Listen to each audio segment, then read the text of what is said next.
اور پھر عملی جو ہے معاملہ وہ تو اظہر من الشمس ہے. تو اس اعتبار سے ابو جہل ایک پہلو سے مشابہ تھا اگر وہ بھی ایمان لے آتا. اور سورہ علق جو ہے قرآن مجید کے 30ویں پارے میں جس میں شروع میں 5 آیتیں وہ ہے کہ جو تقریباً اجماع ہے کہ وہ اولین وحی ہے جو حضور پر ہوئی ہے، اس میں جس شخص کا ذکر ہے وہ یہی ابو جہل ہے کہ اگر یہ شخص ایمان لے آتا تو کیا ہوتا. ارأیت ان کذب وتولی الم یعلم بان اللہ یری. یہ شخص جو ہے جو حضور صلی اللہ علیہ وسلم کی مخالفت میں قبر بستا ہے، اگر یہی شخص کہیں اسلام لے آتا تو واقعہ یہ کہ وہ عمر ثانی ہوتا، پھر حضرت عمر رضی اللہ تعالیٰ عنہ کے انداز کی اس کی شخصیت بھی ہوتی. تو یہ روایت جو ہے یہ تو بارہا آپ نے سنی ہوگی. اب ایک اور روایت میں آپ کو سنا رہا ہوں. اس کو امام حاکم نے حضرت عبداللہ ابن عباس رضی اللہ تعالیٰ عنہما سے روایت کیا ہے، اور اس کو امام طبرانی بھی لائے ہیں اپنی اوسط میں، تو وہ لائے ہیں حضرت ابو بکر سے روایت کر کے، اور اپنی کبیر جو ہے موجم الکبیر اس میں یہ حدیث ثوبان کی حیثیت سے آئی ہے. اس کے الفاظ سنیے. عن ابن عباس رضی اللہ تعالی عنہما ان النبی صلی اللہ علیہ وسلم قال اللہم اعز الاسلام بعمر بن الخطاب خاصتا. اس روایت میں ابو جہل کا نام نہیں ہے بلکہ خاص طور پر گویا کہ حضرت عمر ہی کے لیے حضور صلی اللہ علیہ وسلم دعا فرمائی اور اللہ تعالیٰ نے قبول فرمائی. اسی لیے ہمارے ہاں علماء حضرت عمر کے لیے لفظ استعمال کیا کرتے مراد رسول، کہ جن کے لیے خاص طور پر حضور صلی اللہ علیہ وسلم نے دعا کی ہے اور اللہ تعالیٰ نے آپ کی دعا کو شرف قبول عطا فرمایا ہے اور حضرت عمر بن الخطاب کو ایمان کی توفیق عطا فرمائی ہے. اب میں آپ کو کچھ تو وہ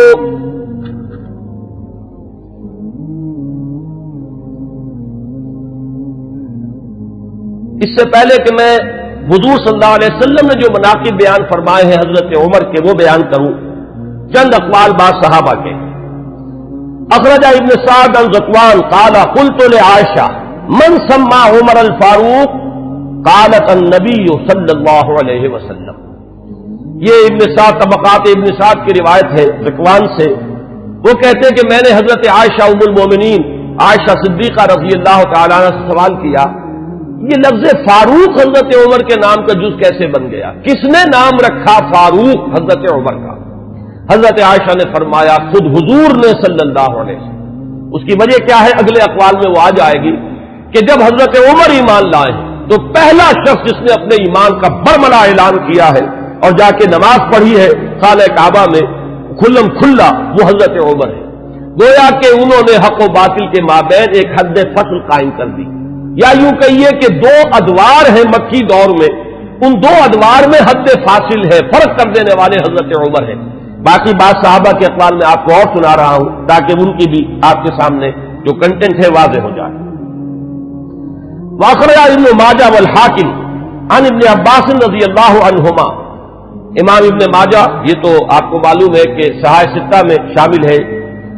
اور امام حاکم نے روایت کیا ہے حضرت عبداللہ ابن عباس رضی اللہ تعالی عنہما سے قال وہ فرماتے ہیں لما اسلم عمر رضی اللہ عنہ نزل جبرائیل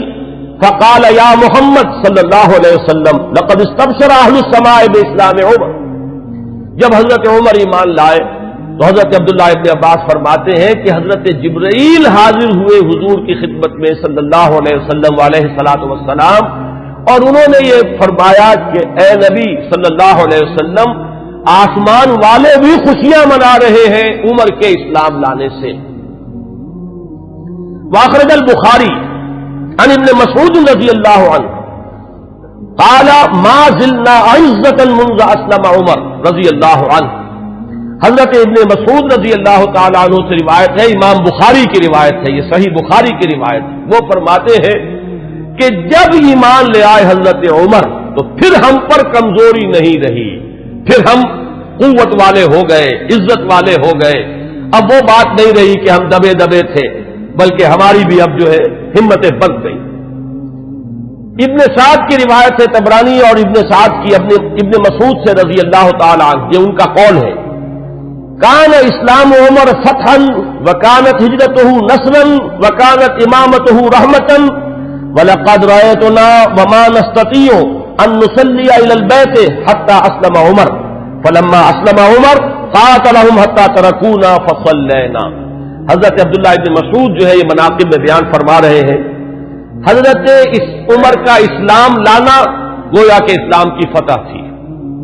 ان کی ہجرت اسلام کی نصرت تھی، ان کی امامت اسلام کے حق میں رحمت تھی، اور ہم اپنے آپ کو دیکھتے تھے، یعنی ایمان لا چکے تھے لیکن ہم بیت اللہ میں نماز نہیں پڑھ سکتے تھے جب تک کہ عمر اسلام نہیں لے آئے۔ جب عمر اسلام لے آئے تو پھر انہوں نے مقابلہ کیا کفار کا، تو انہوں نے پھر ہم سے تعارض کرنا چھوڑ دیا، اب ہم نے بیت اللہ میں نمازیں پڑھنی شروع کر دی۔ یہی وہ لفظ ہے جس کی وجہ سے کہ حضرت عمر فاروق قرار پا رہے ہیں۔ واخرج ابن سعد والحاکم عن حذیفہ رضی اللہ عنہ لما اسلم عمر كان الاسلام كالرجل المقبل لا يزداد الا قربا فلما قتل عمر كان الاسلام كالرجل المدبر لا يزداد الا بعدا۔ یہ بہت ہی حکیمانہ قول ہے حضرت حذیفہ کا رضی اللہ تعالی عنہ، اور اسے امام حاکم نے اور ابن سعد نے دونوں نے روایت کیا ہے۔ یہ حضرت حذیفہ فرما رہے ہیں کہ جب حضرت عمر اسلام لے آئے تو اسلام ایک آنے والے شخص کے مانند ہو گیا کہ جو شخص آ رہا ہو وہ ہر لحظہ آپ سے قریب تر ہوتا چلا جا رہا ہے۔ گویا کہ یہ اسلام کی ترقی کا ایک اور اسلام کے اقبال کا یہ ایک کی علامت بنا ہے حضرت عمر کا اسلام لانا۔ ولما قتل عمر، اور جب عمر شہید کر دیے گئے رضی اللہ تعالی عنہ، کان الاسلام كالرجل المدبر، تو اب اسلام ایک جانے والے شخص کے مانند ہو گیا، لا یزداد الا بعدا، کہ جو جانے والا ہے وہ ہر قدم جو اٹھاتا ہے وہ ہم سے اور دور ہوتا چلا جاتا ہے۔ گویا کہ اسلام کی عزت کا جو نقطہ عروج ہے، کلائمیکس ہے، وہ حضرت عمر کی ذات ہے کہ در حقیقت ان کے ساتھ ہی اسلام کا دور اقتدار شروع ہوا، غلبہ دور۔ وہ حدیث جو ہے بہت اہم ہے جو امام مسلم لائے ہیں حضرت ابو ہریرہ رضی اللہ تعالی عنہ سے کہ حضور نے فرمایا بدا الاسلام غریبا وسیعود کما بدا فطوبى للغرباء۔ اسلام کا جب آغاز ہوا ہے تو وہ اجنبی سا تھا، لوگ اس کے جاننے پہچاننے والے نہیں تھے، کچھ اس کے ہمدرد و غمخوار نہیں تھے، بلکہ اصل میں تو مخالفت تھی، مقابلہ تھا۔ حضور نے فرمایا کہ اب اگرچہ دور آ گیا ہے کہ اسلام کو غلبہ حاصل ہو گیا، لیکن عنقریب اسلام پھر اسی حالت کو لوٹ جائے گا۔ تو تہنیت ہو، مبارکباد ہو، خوشخبری ہو ان لوگوں کے لیے جو جب اسلام حالت غربت کو پہنچ جائے تو وہ بھی اسلام کے دامن سے وابستہ رہے، چاہے وہ خود بھی لوگوں کے اندر جو ہے ان کو پہچانا نہ جائے، اجنبی ہو کر رہ جائیں، انہیں دقیانوسی کہا جائے، لیکن وہ اسلام کے دامن سے وابستہ رہے، ان کے لیے تہنیت اور مبارکباد ہے۔ اس حدیث میں سمجھیے تو یوں کہا جا سکتا ہے کہ حضرت عمر ہے وہ حد فاصل، کہ وہ بدا الاسلام غریباً سے اسلام کا جو دور اقتدار شروع ہو رہا ہے، غلبے کا دور، قوت اور عزت کا دور، وہ حضرت عمر کی ذات سے ہے، اور پھر جو ڈھلوان شروع ہو گئی ہے وہ بھی حضرت عمر رضی اللہ تعالیٰ عنہ کی شہادت سے۔ واخرج طبرانی عن ابن عباس رضی اللہ عنہما قال اول من جہر بالاسلام عمر بن الخطاب، سب سے پہلے جس شخص نے اسلام کا اعلان کیا علی الاعلان وہ حضرت عمر ہے۔ یہ حضرت عبداللہ ابن عباس رضی اللہ تعالیٰ عنہما کا قول ہے۔ ہجرت کے ضمن میں بھی ایک روایت ہے، میں چاہتا ہوں کہ اگرچہ اس کا ذکر پہلے بھی آیا ہے لیکن آج لفظاً میں سنا دینا چاہتا ہوں۔ اخرج ابن عساکر عن علی رضی اللہ عنہ، اس روایت کے راوی حضرت علی ہیں۔ قال ما علمت احد الحاجر الا مختفیا الا عمر بن الخطاب، حضرت عمر فرماتے میں نہیں جانتا کسی بھی شخص کو مگر یہ کہ اس نے ہجرت کی ہے خفیہ طریقے پر سوائے عمر بن الخطاب، یعنی جو بھی ہجرت کے لیے نکلتا تھا خفیہ طریقے سے نکلتا تھا، لوگوں کو معلوم نہ ہو جائے، خام خواہ راستہ روکیں گے، کوئی تکلیف پہنچائیں گے، سوائے حضرت عمر کے۔ اب آپ اس حضرت علی رضی اللہ تعالیٰ عنہ کی زبان سے حضرت عمر کی جو ہجرت ہے اس کا پورا واقعہ سنیے۔ فَإِنَّهُ لَمَّا هَمَّ بِالْهِجْرَةِ، اس لیے کہ جب حضرت عمر نے ارادہ کیا ہجرت کا، تَقَلَّدَ سَيْفَهُ، تو انہوں نے اپنی جو ہے تلوار جو ہے وہ لی، گردن میں ڈالی، وَتَنَكَّبَ قَوْسَهُ، اپنی کمان جو ہے وہ اپنے کندھے میں ڈالی، وَانْتَقَضَ فِي يَدِهِ أَسْهُمًا، اور اپنے ہاتھ میں تیر بھی لے لیے تیار کہ کمان سے کے ساتھ جو ہے وہ تیر جو ہے ہاتھ میں موجود ہو۔ وَأَتَى الْكَعْبَةَ، اور آئے وہ مسجد حرام میں کعبے کے پاس، وَأَشْرَافُ قُرَيْشٍ بِفِنَائِهَا، اور قریش کے بڑے بڑے سردار جو ہیں وہ کعبے کے صحن میں، یہی جس وقت مسجد حرام کہلاتی ہے، خانہ کعبہ تو وہی گھر ہے اس کے ساتھ جو صحن ہے یہ فنا ہے اس کا صحن ہے. فطاف سبعا، تو 7 چکر لگائے حضرت عمر رضی اللہ تعالیٰ عنہ نے اسی کیفیت کے اندر خانہ کعبہ کے. ساتھ ہی آپ کو معلوم ہوگا اشواط ہوتے ہیں جب عمرے کے لیے یا حج کے اندر جب بھی وہ طواف کیا جاتا تو ساتھ ہے. ثم صلی رکعتین عند المقام، پھر مقام ابراہیم کے پاس آ کر پورے سکون سے 2 رکعتیں پڑھی. ثم اتی حلقہم واحد واحدۃ، پھر جو لوگ بیٹھے ہوئے تھے ایک ایک کے پاس آ کر انہوں نے کہا فقالت شاہق الوجوہ، لوگ چہرے جو ہے وہ کملا گئے، عزت ختم ہوئی. اور اس کے بعد فرمایا من اراد ان تسکلہ امہ او ییتم ولدہ او ترمل زوجتہ، جس شخص کی بھی یہ خواہش ہو کہ اسے روئے اس کی ماں اور یتیم ہو جائے اس کے بچے اور بیوہ ہو جائے اس کی بیوی، فلیلقنی وراء ھذا الوادی، تو وہ آئے اور اس وادی کے پیچھے ذرا مجھ سے مقابلہ کر لے. یہ اعلان کر کے ذرا الفاظ غور کیجئے، جس کا بھی ارادہ ہو، جو چاہتا ہو کہ اسے اس کی ماں روئے اور اس کے بچے یتیم ہو جائیں اور اس کی بیویاں یا بیوی جو ہے وہ بیوہ ہو جائے، تو ذرا آ جائے میرا مقابلہ کر لے. فرمایا حضرت علی فرماتے فما تبعہ منہم احد، ان میں سے کسی کو یہ جرأت نہیں ہوئی کہ وہ حضرت عمر کا پیچھا کرتا. اس کے بعد اب چند احادیث میں آپ کو سنا رہا ہوں جو حضرت عمر کی شان میں، اگرچہ امام سیوطی نے تو یہ بہت سے اس میں نقل کیے ہیں، لیکن میں یہ چاہتا ہوں کہ صرف صحاح کی جو روایات ہے وہ آپ کو سناؤں. باقی یہ کہ ابن عساکر اور حاکم مختلف اور طبرانی یہ جو یعنی کتابیں حدیث کی ہیں جن کا درجہ بہرحال وہ نہیں ہے، وہ آپ میں سے جس کو بھی شوق ہوگا وہ اس کو اپنے طور پر مطالعہ کر لے گا.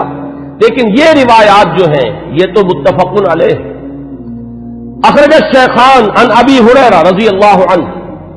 اب یہ حضرت امام بخاری اور امام مسلم دونوں کی یعنی کا اتفاق ہے اس روایت پر. قال،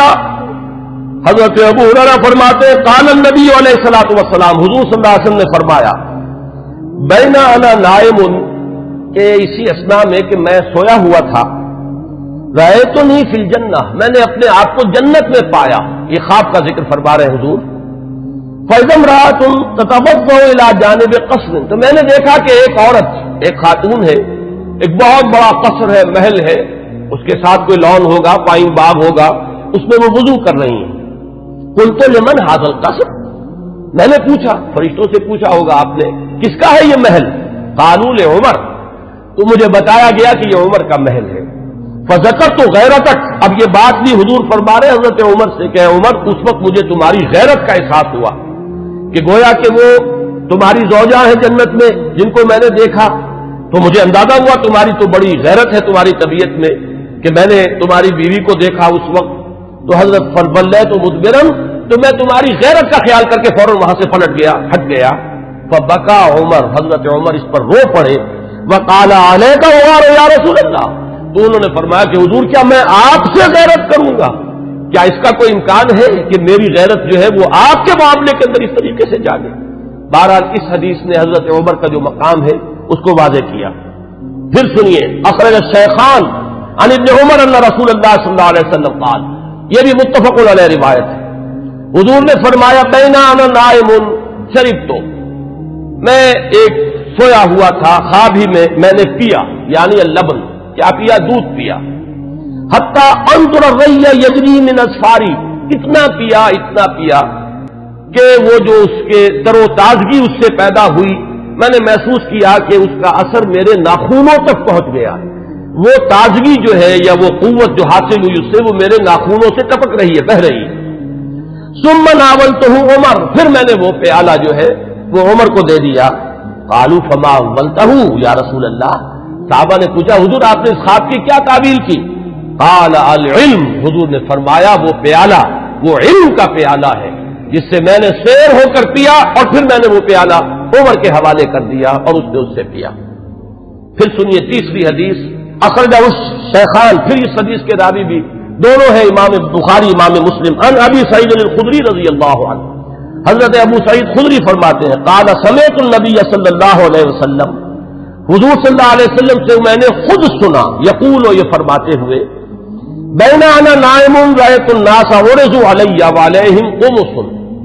میں سویا ہوا تھا، میں نے دیکھا بہت سے لوگ میرے سامنے پیش کیے گئے، انہوں نے قمیصیں پہنی ہوئی ہیں لیکن ان قمیصوں کا سائز جو ہے بڑا مختلف ہے۔ فمنها ما یبلغ الصدع، ان میں سے کچھ ایسے بھی تھے کہ جن کی قمیضیں صرف سینے تک پہنچتی تھیں۔ ومنها ما یبلغ دون ذلك، بہت سے ایسے تھے جن کی قمیضیں لمبی تھیں، اس سے زیادہ تھیں۔ وعرض علی عمر، اور اب میرے سامنے عمر کو پیش کیا گیا، وعلیہ قمیص یجرہ، ان پر اتنی لمبی قمیص تھی، اتنی لمبی قمیص پہنی ہوئی تھی، زیب تن کیے ہوئے تھے کہ وہ اسے گھسیٹ رہے تھے، یعنی وہ پیچھے پیچھے جو ہے، جیسے کہ پچھلے زمانے کے اندر بادشاہوں کا رواج ہوتا تھا ان کے، اور یہ ہمارے ہاں بھی جو جانگلیوں میں آپ نے دیکھا ہوگا تہمت جو ہے وہ زمین میں گھسٹتا ہوا چلے اپنے فخر اور غرور کے اظہار کے لیے، وہ نقشہ جو ہے کہ وہ اپنے اس قمیص کو گھسیٹ رہے ہیں۔ قالا، تو لوگوں نے پوچھا، قالو فما اولتہ یا رسول اللہ، حضور آپ نے اس کی کیا تعبیر فرمائی؟ قالا دین، حضور نے فرمایا دین ہے یہ، لوگوں کے حصے میں دین کے مختلف حصے آئے ہیں، کسی کے پاس بہت ہے، کسی کے پاس کم ہے، کسی کے پاس زیادہ ہے۔ حضرت عمر رضی اللہ تعالی عنہ کو اللہ تعالیٰ نے دین کی دولت سے جس درجے سرفراز فرمایا وہ اس حدیث میں اس تمثیل سے واضح ہوئی۔ پھر سنیے، یہ بھی پھر متفق علیہ روایت ہے، یہ میں چاہتا ہوں کہ آپ حضرات کے سامنے یہ چیزیں آئیں تو اس پوری سند کے ساتھ آئیں، کس درجے کی یہ روایات ہے، یہ کہانیاں نہیں ہیں، یہ صرف زور خطابت نہیں ہے کہ جو لوگ اپنے انداز کے اندر آپ حضرات کے سامنے بیان کرتے ہوں، بلکہ یہ کہ یہ حقائق ہیں وہ کہ جو ہمارے ہاں مستند ترین، اب ظاہر بات ہے کہ قرآن کے بعد مستند ترین ہمارے ہاں تو یہی دو کتابیں ہیں، صحیحین، صحیح بخاری اور صحیح مسلم، اس میں کسی کو بھی اہل سنت میں کسی شک و شبے کی گنجائش نہیں، اور ان کی یہ متفق علیہ روایات ہے۔ اس کے راوی حضرت سعد بن ابی وقاص رضی اللہ تعالی عنہ قال قال النبی علیہ الصلوۃ والسلام یا ابن الخطاب، حضرت سعد بن ابی وقاص فرماتے ہیں کہ حضور صلی اللہ علیہ وسلم نے فرمایا، اے خطاب کے بیٹے رضی اللہ عنہ، والذی نفسی بیدہ ما لقیک الشیطان سالکا فجا قط الا سلک فجا غیر فجک، اے خطاب کے بیٹے میں یہ دیکھتا ہوں کہ جس راستے سے تو چل رہا ہوتا ہے شیطان جو ہے اس راستے سے کنی کترا کر کسی اور گھاٹی میں سے نکل جاتا ہے، یعنی وہ آمنا سامنا کرنے کی قوت نہیں رکھتا ہے اے عمر تمہارے ساتھ۔ اب روایت جو ہے یہ صرف بخاری کی ہے، متفق علیہ نہیں، لیکن اصح الکتب بعد کتاب اللہ تو یہ صحیح بخاری ہے۔ عن ابی ہریرہ قال النبی علیہ الصلوۃ والسلام لقد كان فيما قبلكم من الامم ناس محدثون فإن يكن في امتي احد فإنه عمر، حضرت حضور صلی اللہ علیہ وسلم کا فرمان کیا ہے؟ حضرت ابو ہریرہ راوی ہے کہ حضور نے فرمایا کہ تم سے پہلی جتنی امتیں گزری ہیں، جتنے رسولوں کو اللہ تعالیٰ نے امتیں عطا فرمائیں، ان میں محدث ہوتے تھے۔ محدث وہ ہے، اس کو میں نے پہلے بھی کبھی عرض کیا تھا کہ یہ لفظ جو ہے زبر اور زیر کے فرق سے بہت اس کے اندر معنی کا جو ہے فرق واقع ہو جاتا ہے۔ محدث یہ تو ہمارے ہاں محدثین کرام، امام بخاری، حدیث نبوی کے ماہرین عالمین وہ ہے محدثین، اور محدث وہ شخص ہوتا ہے جس سے اللہ کلام کرے، جس سے اللہ کی طرف سے الہام ہوتا ہو، وہ محدث ہے۔ حضور نے فرمایا کہ تم سے پہلے جتنی امتیں بھی گزری ہیں ان میں محدث ہوتے تھے، میری امت میں اگر کوئی محدث ہے تو وہ عمر ہے رضی اللہ تعالی عنہ۔ اس کا ایک بڑا گہرا تعلق ہے کہ کتنی چیزیں، کتنے معاملات ہیں، اگرچہ میں نے نشان تو اور بہت سی روایات کے اوپر بھی لگائے ہوئے ہیں، لیکن میں سمجھتا ہوں کہ میں اسی پر اکتفا کروں۔ البتہ ایک چیز جو ہے حضرت عمر رضی اللہ تعالیٰ عنہ کے مناقب میں جو اہم ترین ہے وہ میں چاہتا ہوں کہ ذرا چند منٹ اور لے کر آپ کے سامنے بیان کر دوں، اور وہ اسی سے کہ محدث اس شخص کو کہتے ہیں جس سے اللہ ہم کلام ہوتا ہو، جس پر الہام ہوتا ہو، جس کا ملأ اعلیٰ کے ساتھ اتنا گہرا روحانی تعلق ہو، جس کی ذہنی مناسبت ہو کہ جو بات جو ہے دین میں ابھی آئی نہیں ہے وہ بھی حضرت عمر رضی اللہ تعالیٰ عنہ کے مزاج کی مناسبت سے ان پر منکشف ہو جاتی تھی۔ چنانچہ آپ نے خطبوں میں،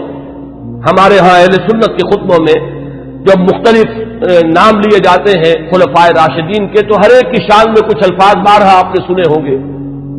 چنانچہ حضرت ابوبکر کے بارے میں الفاظ آتے ہیں کہ تمام لوگوں میں انبیاء کے بعد بالاتفاق جو افضل ترین انسان ہے وہ حضرت ابوبکر ہے. حضرت عمر کے بارے میں الفاظ آتے ہیں الذی کان رأیہ موافقا بالوحی والکتاب، عمر بن الخطاب رضی اللہ عنہ. اس میں چونکہ کچھ قافیہ بھی ملانے کی جن حضرات نے بھی یہ خطبہ مرتب کیا ہے، عربی زبان میں چونکہ اس کی بھی ایک اہمیت ہے، صوتی آہنگ ہوتا ہے تو کچھ قافیے بھی ملائے گئے ہیں. جامع آیات القرآن عثمان ابن عفان رضی اللہ تعالیٰ عنہ، اس طریقے سے. تو حضرت عمر کے بارے میں یہ الفاظ آپ نے بہت سنے ہوں گے کہ الذی کان رأیہ موافقا بالوحی والکتاب، وہ شخص کے جس کی رائے وحی اور کتاب کے موافق تھی. میں نے ایک مرتبہ یہ عرض کیا تھا اور آج پھر جسارت کر رہا ہوں کہ غیر شعوری طور پر ان الفاظ نے حضرت عمر کا درجہ گھٹا دیا ہے، اس لیے کہ یہ شان تو ہر صحابی کی ہے. ہو ہی نہیں سکتا کہ وحی اور کتاب کے موافق ان کی رائے نہ ہو. جب وحی اور کتاب آ گئی تو اب کسی صحابی کی یہ شان ہے ہی نہیں. جیسے کہ قرآن مجید میں فرمایا گیا کہ ما کان لمؤمن ولا مؤمنۃ اذا قضى الله امرا ان يكون له الخيرة في امره. جب اللہ اور اس کے رسول کی طرف سے کوئی فیصلہ صادر کر دیا جائے پھر کسی مومن اور مومنہ کے لیے یہ ممکن ہی نہیں ہے کہ اس کے بعد بھی وہ کوئی اپنا اختیار سمجھے اور اپنی کوئی رائے علیحدہ رکھے. تو اس حد تک تو حضرت عمر کی بات بھی اگر ہے تو وہ تو تمام صحابہ کے ساتھ ہے. اصل شان تو یہ ہے کہ الذی کان الوحی والکتاب موافقا برأیہ. حضرت عمر کی شان یہ ہے کہ وحی اور کتاب نازل ہوئی ہے ان کی رائے کی موافقت میں. ایک رائے ان کی طرف سے پہلے آئی ہے اور کلام اللہ میں وہ حکم اس کے مطابق نازل ہو گیا ہے. ظاہر بات ہے کہ اس کا سبب نزول یہ نہیں ہے کہ حضرت عمر نے یہ فرمایا معاذ اللہ، لیکن یہ کہ وہ موافقت نزول سے قبل کی مناسبت، وہ ذہنی اور باطنی اور روحانی اور قلبی جو مناسبت حضرت عمر کو حاصل تھی اس حقیقت کے ساتھ، اس کی وجہ سے جو بات آپ کے ذہن میں آتی تھی اسی کے مطابق قرآن مجید میں پھر حکم نازل ہو جاتا تھا. امام عبداللہ شیبانی نے 21 اس کی مثالیں دی ہیں، جس کو کہ یہاں اس وقت جو ہے میں ظاہر بات ہے کہ نقل نہیں کر سکتا. ان میں سے 5-6 جو بہت اہم ہیں وہ میں گنوا رہا ہوں. سب سے پہلی بات یہ کہ حضرت عمر نے یہ فرمایا تھا، عرض کیا تھا حضور صلی اللہ علیہ وسلم سے لَاتَّخَذْنَا مِن مقام ابراہیم مصلی. حضور کیا ہی اچھا ہو اگر ہم مقام ابراہیم کو اپنی جائے نماز بنائیں، ہم یہاں پر نماز ادا کیا کریں. فنزلت، اور اس کے بعد یہ آیت نازل ہو گئی وَاتَّخِذُوا مِن مقام ابراہیم مصلی. یہ الفاظ جو ہے تقریباً بالکل وہی ہے کہ جو الفاظ حضرت عمر نے اپنے قول میں استعمال کیے تھے بالکل اسی کے مطابق یہ وہی نازل ہوئی. اسی طرح دوسری بات حضرت عمر ہیں جنہوں نے حضور صلی اللہ علیہ وسلم سے فرمایا، عرض کیا تھا یا رسول اللہ يدخل على نسائك البر والفاجر فلا امرتهن ان يحتجبن، کہ حضور آپ کے گھروں میں مومن بھی آتے ہیں، منافق بھی آ جاتے ہیں، نیک بھی آتے ہیں اور فاسق قسم کے لوگ بھی آ جاتے ہیں، تو کیا ہی اچھا ہو اگر آپ اپنی ازواج کو پردے کا حکم دیں. فنزلت آیت الحجاب، اس کے بعد جو ہے وہ حجاب والی آیت نازل ہو گئی. نمبر 3 واجتمع نساء النبی علیہ الصلوۃ والسلام فی الغیرہ. قلت، حضرت عمر یہ فرماتے ہیں کہ جب حضور صلی اللہ علیہ وسلم کے ازواج مطہرات نے وہ ایک ایکا کر لیا تھا، یہ واقعہ ہے جو آتا ہے سیرت میں، حضور صلی اللہ علیہ وسلم سے نان نفقے کے مطالبے کے لیے کہ کچھ ہمارا بھی جو ہے روزینہ بڑھا دیا جائے، کچھ ہمارے لیے بھی وسعت ہو جانی چاہیے. جیسے حضرت فاطمہ حاضر ہوئی تھی حضور کی خدمت میں کہ اب تو عام لوگوں کے گھروں کے اندر جو ہے بڑی خوشحالی ہے تو مجھے بھی کوئی کنیز یا غلام عنایت ہو جائے. اسی طرح ازواج مطہرات کا معاملہ ہے، انہوں نے بھی اسی دلیل سے کہ اب تو عام لوگوں کے گھروں کے اندر بڑی خوشحالی ہو گئی ہے تو کچھ نہ کچھ ہمیں بھی وسعت اور کشادگی کا انتظام کر دیا جائے. تو جب یہ معاملہ ہوا تو حضرت عمر نے یہ کہا تھا، جو الفاظ فرمائے تھے اس کے مطابق وہ آیت نازل ہوئی عسى ربه ان طلقكن ان يبدله ازواجا خيرا منكن. یہ تیسری مثال ہے. چوتھی مثال، بدر کے اسیروں کے ضمن میں جب مشورہ ہوا حضرت عمر کی رائے یہ تھی کہ ان سب کو قتل کیا جائے. نہ صرف یہ کہ قتل کیا جائے بلکہ جو بھی رشتہ دار ہو کسی اسیر کا مسلمانوں میں سے قریب ترین رشتہ دار وہ اپنے ہاتھ سے اسے قتل کرے. اگرچہ حضور صلی اللہ علیہ وسلم پر تو آپ کو معلوم ہے کہ غلبہ تھا، رافت، رحمت، شفقت، نرمی، اسی لیے قرآن مجید میں 2 جگہ وہ آیت نازل ہوئی ہے کہ حضور سے فرمایا اللہ نے کہ نبی آپ کی نرمی کے یہ لوگ حقدار نہیں ہیں، یہ کفار اور منافقین، آپ کی نرمی اہل ایمان کے حق میں ہو تو کیا کہنے ہیں، مطلوب ہے،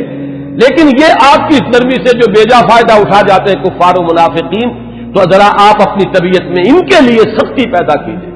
یا ایھا النبی جاہد الکفار والمنافقین واغلظ علیہم، 2 جگہ پر یہ آیت آئی ہے، سورہ تحریم میں بھی ہے، سورہ توبہ میں بھی ہے۔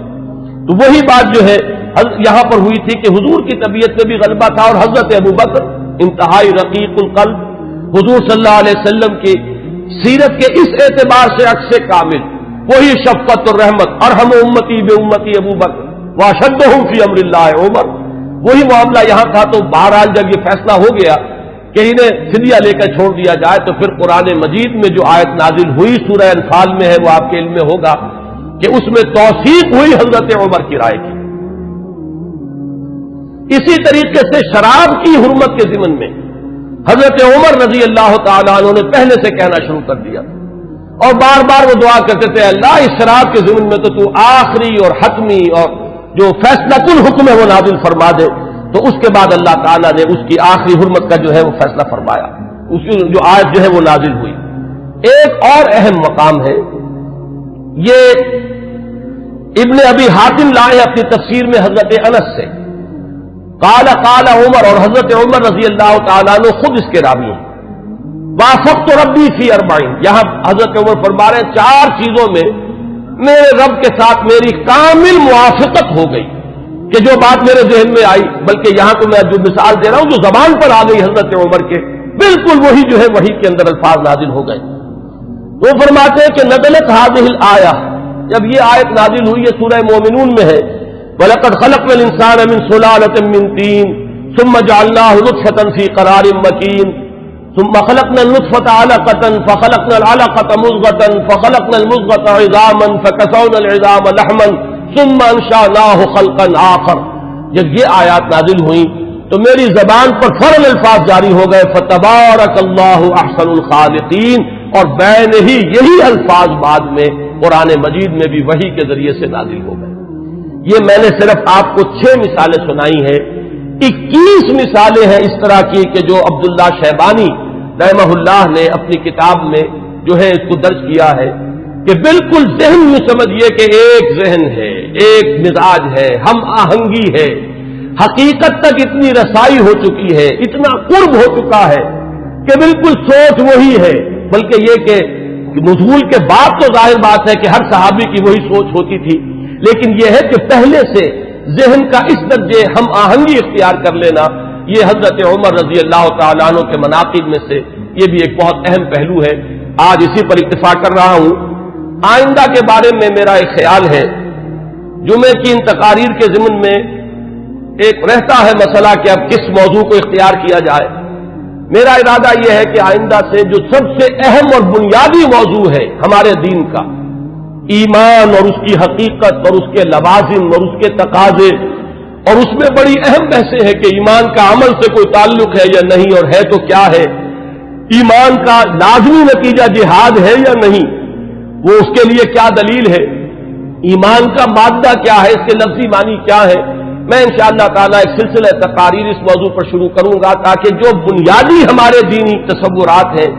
ان میں اگر کہیں کوئی کمی ہے تو وہ اللہ تعالیٰ اس کے ذریعے سے پوری کر دے، اور پھر ہمارے اندر وہ جذبہ ابھرے کہ جو ایمان کے اصل تقاضے ہیں ان کو ہم ادا کرنے کے لیے کمر بستہ ہو جائیں۔ اقول قولی ھذا واستغفر اللہ لی ولکم ولسائر المسلمین والمسلمات۔